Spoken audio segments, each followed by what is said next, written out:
أعوذ بالله من الشيطان الرجيم بسم الله الرحمن الرحيم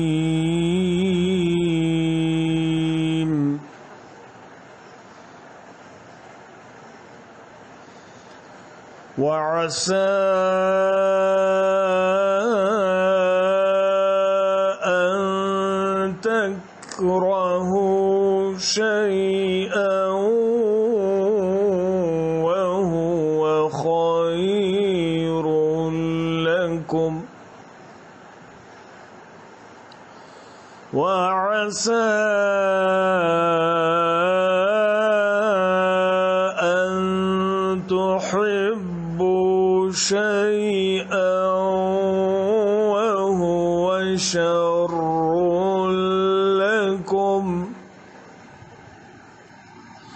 والله يعلم وأنتم لا تعلمون। हो सकता है कि एक चीज़ तुम्हें नागवार हो और वही तुम्हारे लिए बेहतर हो, और हो सकता है कि एक चीज़ तुम्हें पसंद हो और वही तुम्हारे लिए बुरी हो। अल्लाह जानता है और तुम नहीं जानते।